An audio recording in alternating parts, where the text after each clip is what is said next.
This show is a part of the Hillsdale College Podcast Network. If you like what you hear, please subscribe to your favorite. You'll get brand new episodes of all your favorite shows sent right to your device, and you'll help us know that you're out there listening. Never miss another episode by going to podcast.hillsdale.edu/subscribe. That's podcast.hillsdale.edu/subscribe. Or click the follow or subscribe button on Apple Podcasts, Spotify, or YouTube.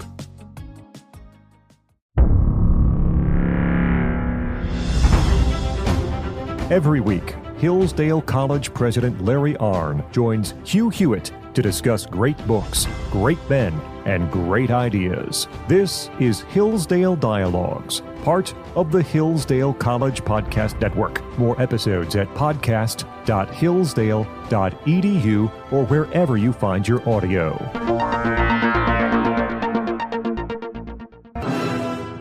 Morning glory and evening grace, America. I'm Hugh Hewitt. That music means it's time for the Hillsdale Dialogue.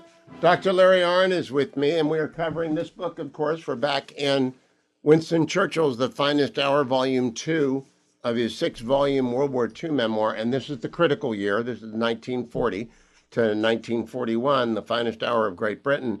And Dr. Arnn, early on, he writes a letter to Ismay, and you might want to put a word in about Ismay at this point. June 4th, 1940, things are bleak, and Churchill writes, "An effort must be made to shake off the mental and moral prostration to the will and initiative from which we suffer." What's he talking about, and how do you do that? That's a great theme with Churchill. You have to, if you go to the Federalist Papers, the chapters on the papers on the executive branch are written by Alexander Hamilton. And the point is the word execution is cognate with the word executive, right? In other words, get it done. And that's a great theme with Churchill. When Churchill became prime minister in May, his first speech, which we read, his Blood, Toil, Tears, and Sweat, was very inspiriting. And then the guys who were working for, he had written a letter during the Twilight War between September 1939 and May 1940. He'd written a letter to the foreign minister, Lord Halifax, and it runs, "The days are full of agreeable work." And at the end of each one, not very much has been done. He said, "We have to live under conditions of stress of soul that rivals that of the soldiers in the field." So Churchill thought like that. This is war.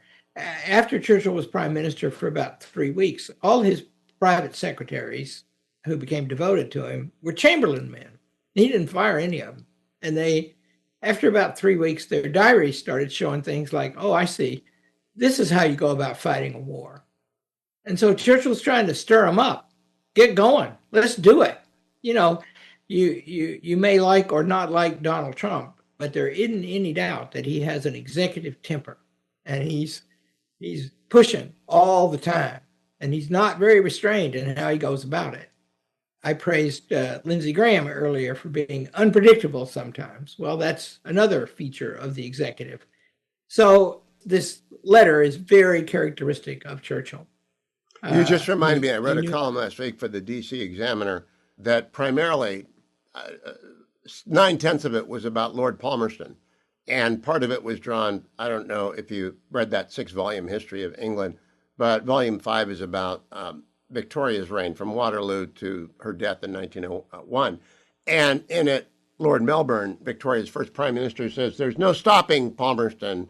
He does what he wants. And he's just an energetic guy. And he needs a blockade of Greece. He orders the blockade of Greece, and he gives a 5-hour speech on the Don Pacifico affair in the House of Commons, and he wins them over. That's the executive temperament, I think. Even though he's a legislator, remember the House of Commons, nevertheless, their ministers are either doers or they're watchers, and he was a doer.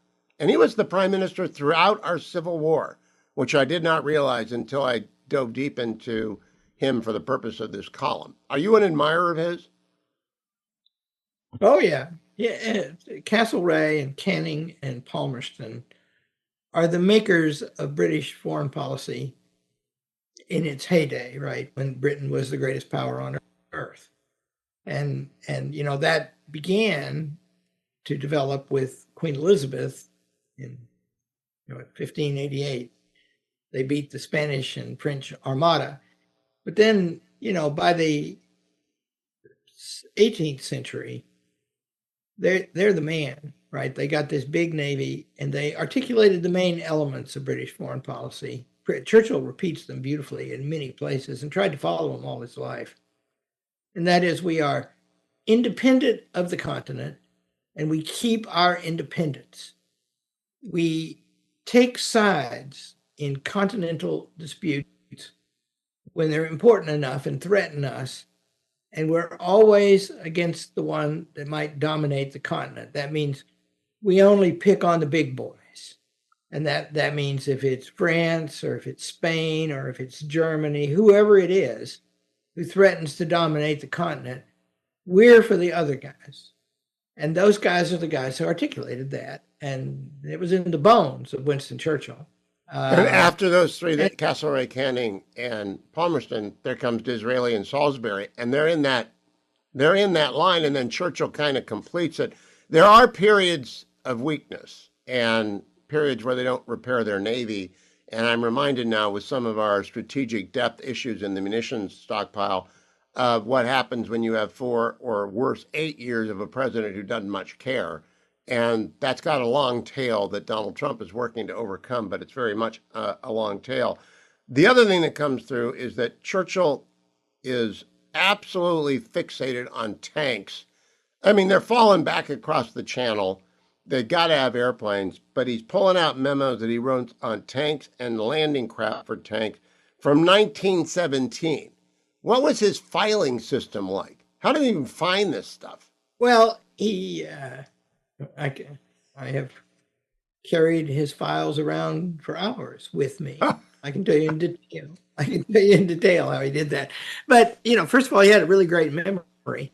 And second of all, his themes are persistent through his life. He's the inventor of the tank. But if you want to know how to organize your files, there's, by the way, a tremendous correspondence in 1925 with a man named Sir Warren Fisher, who's the head of the British Civil Service, big time distinguished bureaucrat, Sir Warren Fisher. Churchill did not become a sir until decades later. Churchill is Chancellor of the Exchequer. And Fisher sends Churchill a snippy note about how ministers of the crown probably shouldn't have time about how to organize files. Churchill had sent him a note, how to organize the files. And Churchill gave him a tremendous response in which he includes for the first time the phrase, "No longer civil, no longer servants." Ha! Isn't that good? But here's how he did it. If you open a Churchill file in the Churchill filing cabinets, which is what Martin Gilbert had in the bottom of the Bodleian Library that I used to work in, first of all, the cabinets are arranged thematically, and then the drawers are arranged thematically. So his bank accounts are in one, and this book is in another.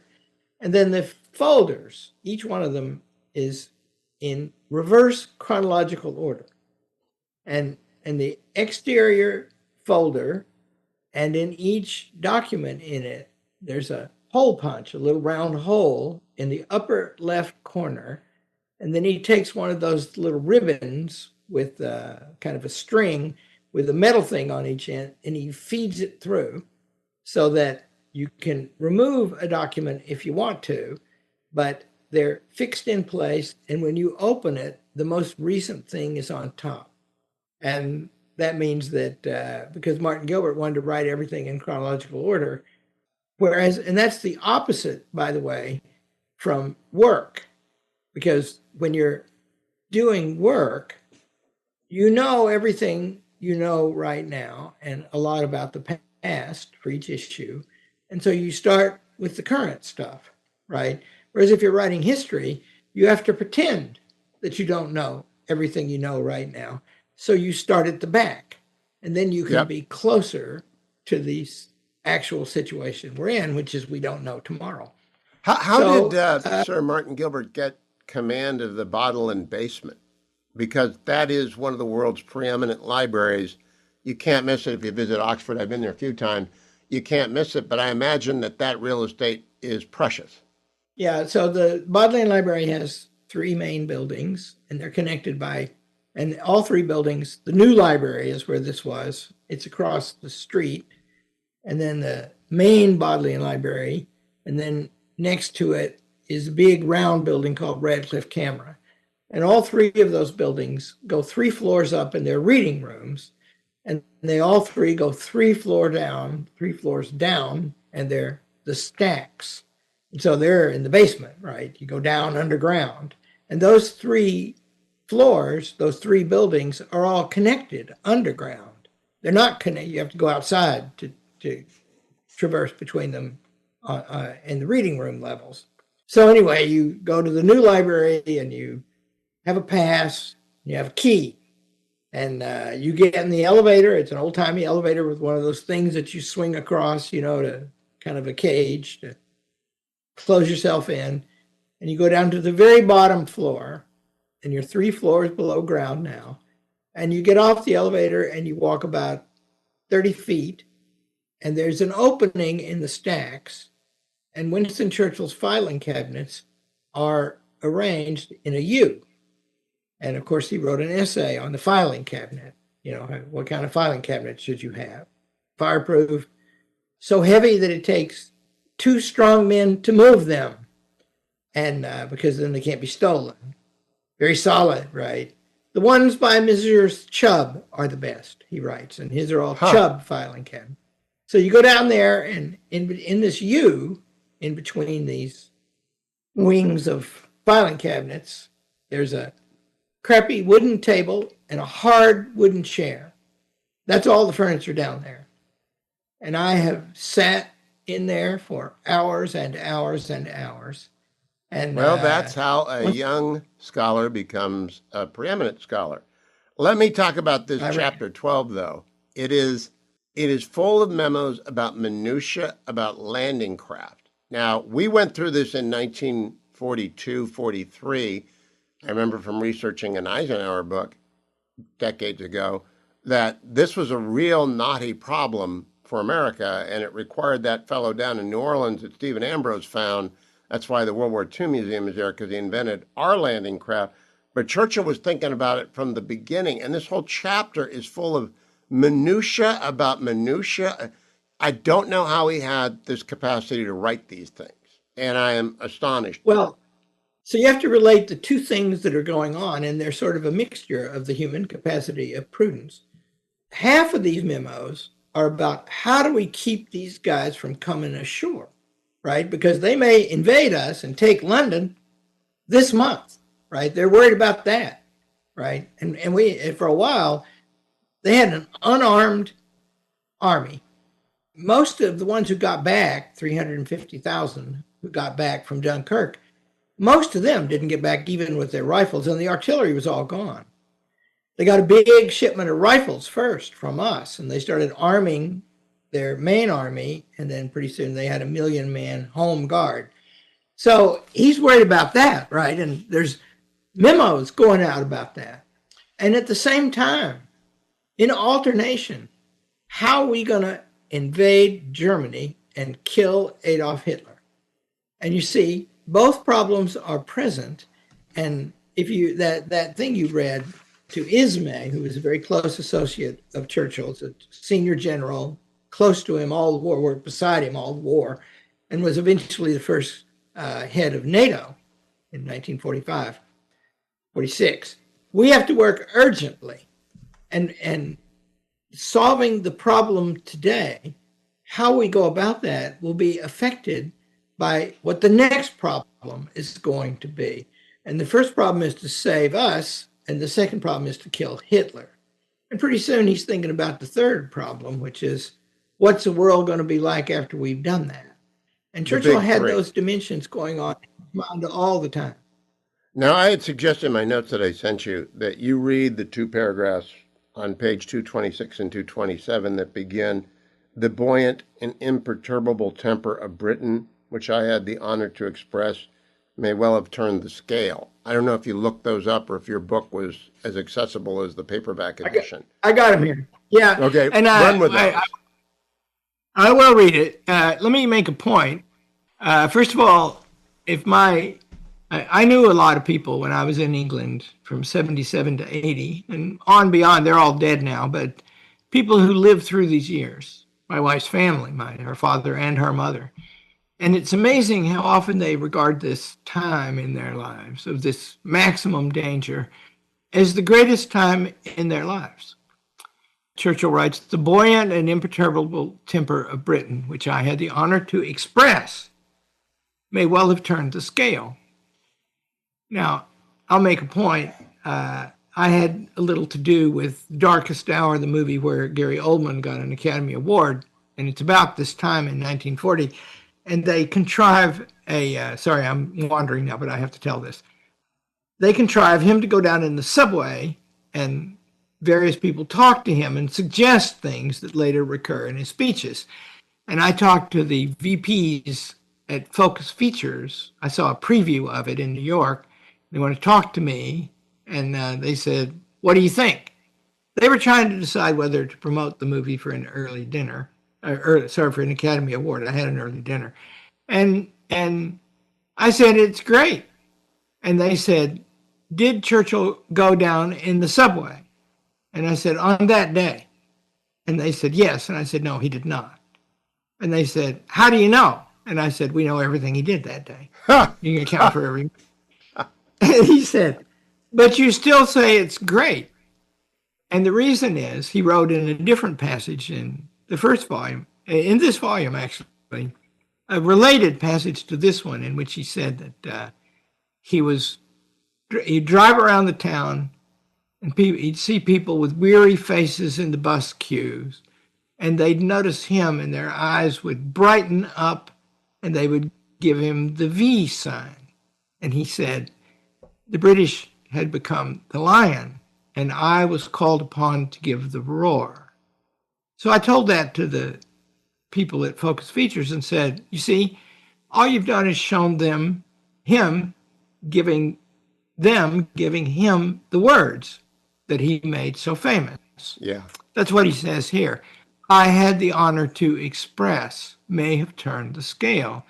Here was this people who in the years before the war had gone to the extreme bounds of pacifism and improvidence, who had indulged in the sport of party politics, and who, though so weakly armed, had advanced light-heartedly into the center of European affairs. You see what he's saying? Yeah. Remember, there's a kinship with George Washington there. You don't go making commitments that are beyond your power to perform because that will get you in trouble. And he thought they were doing that in the 1930s, and they were making more commitments than they were building weapons.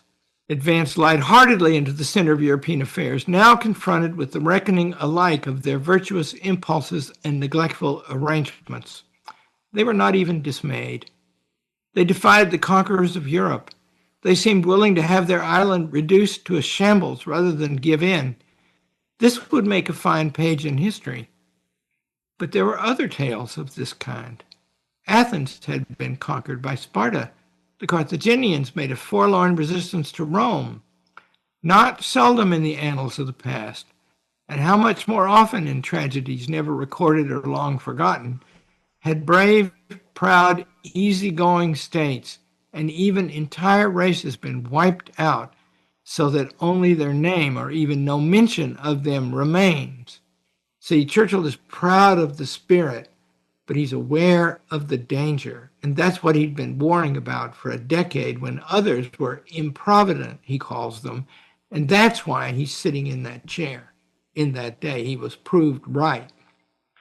Few British and very few foreigners understood the peculiar technical advantages of our insular position. See, we have that today, by the way.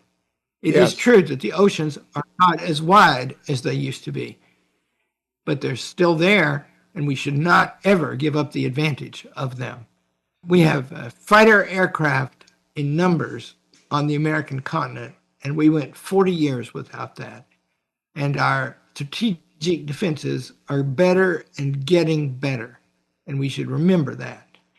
Nor was it generally known, even in the irresolute years before the war, the essentials of sea and latterly air defense had been maintained. You see, in other words, we didn't abandon everything, thank God for it. He had something to do with that.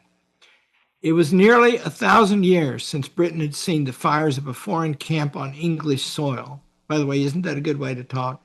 Yep. You might have just said since Britain had been invaded, seeing the fires of a foreign camp on English soil. At the summit of British resistance, everyone remained calm, content to set their lives upon the cast, risk everything. That this was our mood was gradually recognized by friends and foes throughout the whole world. Where he presents in this chapter, by the way, some German memoranda discovered after the war, where the German military is commenting to Hitler, these guys are ready to fight.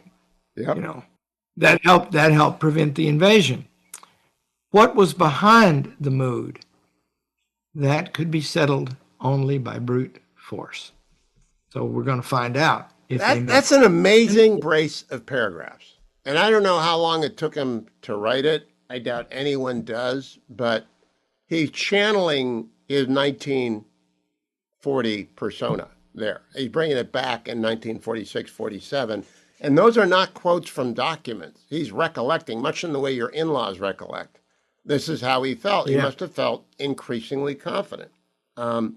He also notes, they firmly believe, however, with the help of God, that they will not lack the means to discharge this task. Interesting pointer to the Creator, not unlike the way Washington would talk. Never got down into the specifics of theology, but very much about providence. Oh, yeah. Well, Washington was a Christian, and but he was also the executive of a land committed to religious freedom. Yeah. And so, as with Churchill, he talked at the level of generality proper to that, to include everyone. And, the laws of nature and of nature's God, if you don't believe in those, you're an idiot. And it's hard for you to understand the basis of America. Now I want to go to the practical. So, yeah. In this chapter, on July 19th, so we've gone a month and a half into preparing for what we'll talk about next week, the sea lion threat. He replaces General Ironside, who's got the best name in the book, with General Alan Brooke. This is who had been stranded in Europe, and he was ordered to retreat. Why does that matter so much? Well, Brooke was, he was a tremendously effective man. Churchill's team, there were some changes in it. And Churchill, he very seldom, almost never, denounces anybody, even enemies, but certainly not people he worked with. But he got his team together, and they were good, right? And they were tight with each other. Brooke and Ismay and Jacob and Dill. Those were Slim. Those were tremendous guys. There's down Whitehall. So Big Ben, picture that in your mind. And then there's a street that runs from Big Ben to Trafalgar Square, one of the most consequential streets in history, called Whitehall. And along the way in Whitehall, if you're walking away from Big Ben, over toward the right, there's a stand of 3 generals. And they are Slim, remember who they are. Slim, Montgomery, and Brooke. And they're tremendous people, right? And they had a tremendous war record, and they fought. Sort of like our well. MacArthur, our Marshall, and our Eisenhower? That's right. Same and thing. Nimitz has got to be in there, too. I don't want to get the Navy mad at me. Yeah. Well, Patton. Got to include Patton. And, those guys were good. And one of the points, Victor Hansen's very fine book, The Second World Wars, which might be the best book I've ever read on the subject, although Martin Gilbert wrote one too, it's very good. He makes the point of how effective the British were. And that was possible because of the spirit in the people. And it was possible because of the tightness and skill of the leadership. They weren't quarreling with each other all the time. They did quarrel, but the truth is mostly what they did was work together. And Churchill was, frustrating to Brooke, Alan Brooke, who became Lord Alan Brooke, one word, because he kept him up at night, always giving him difficult orders. And sometimes he'd wear out and say, gosh, leave us alone. We got a job to do here, right? And that's in his diaries, and those are published. And it makes it look like that this was the scene of regular conflict. Martin Gilbert always believed that those diaries, and one can read the originals of the diaries, by the way, are distorted by Arthur Bryant, who edited them. Because the truth is, they're also, and some of them are in the book, some of them are not, shining instances in the diary where he talks about how he just marvels at Churchill and how well he can think, about how determined he is, about how far he can see, including the passage, we cannot help, we could never win this war without him, he says. So it was a very tight, and these snowflakes that we talked about before that Rumsfeld was always sending, they were important because, if you send out 30 or 40 notes a day to people, which, and they're in Churchill, they're grades of them, right? A lot of them are just, be thinking about this. This came up to me. This came up to my mind. Be thinking about this. And that he had confidence in those people. One example of that is in this chapter. He's thinking about artillery duels. It's sort of a premonition of drone warfare that we see today. He's thinking about long-range artillery duels between the Germans and the Brits over the Straits of Dover. And so he thinks, we've got to get the old decommissioned guns, 13.5-inch guns, from the Iron Duke, which is an old ship that doesn't sail anymore, but had big guns. And we got to put them on railway moorings and run them up and down the coast. That's not what normally one thinks about in a prime minister's job. Yeah, he also begins the invention. Because the tank and the landing ship for tanks and later infantry and the portable harbor, right? He's already thinking about that in this month, right? When he's getting ready for invasion. And so eventually they built a harbor that they could float across the channel and make a way to get a lot of stuff ashore without a deep port. Well, here in this chapter, he sends a memo out, be thinking about this. Get somebody thinking about it, right? And one of the things was he thought you could make them out of concrete and put floats on them, and then they could be places for people to live, too. And then you'd go and float them across the channel and then take the floats off and they sink down to the surface and you've got a fort. He's thinking like that, right? Did you, we're running low on time here for this week and we'll come back to the invasion threat next week. But did you see the movie Pressure this summer with Brandon Fraser as Ike and Kay Summersby and the British Meteorology Corps and all that conversation about whether to go or not go?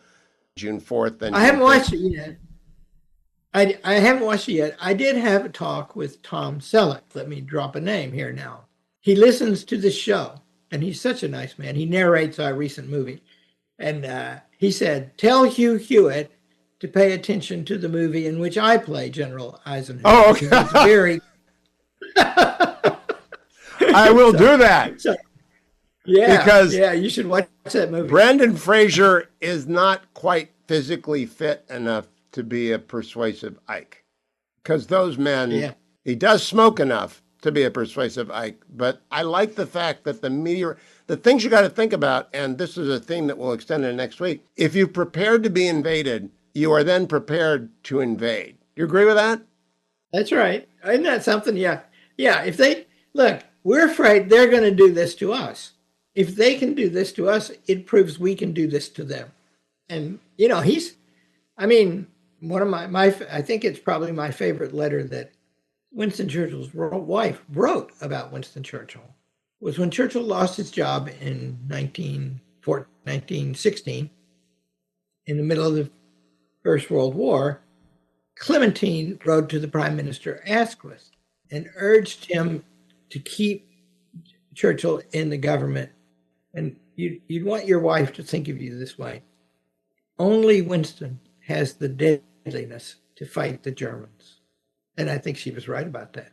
And it proved it to be case. The closing line for this week, page 245. As the month of July and August passed without any disaster, we settled ourselves down with increasing assurance that we could make a long and hard fight. Next week, Dr. Arnn and I are doing chapters 14 and 15 on the invasion problem and Operation Sea Lion. And boy, they are fascinating, so do not miss that. All things Hillsdale are collected at hillsdale.edu. And all of our prior dialogues, especially on the first book and a half, the World War II memoirs, are at hughforhillsdale.com. Thank you, Dr. Arnn. Thanks for listening to the Hillsdale Dialogues, part of the Hillsdale College Podcast Network. More episodes at podcast.hillsdale.edu or wherever you find your audio. For more information about Hillsdale College, head to hillsdale.edu.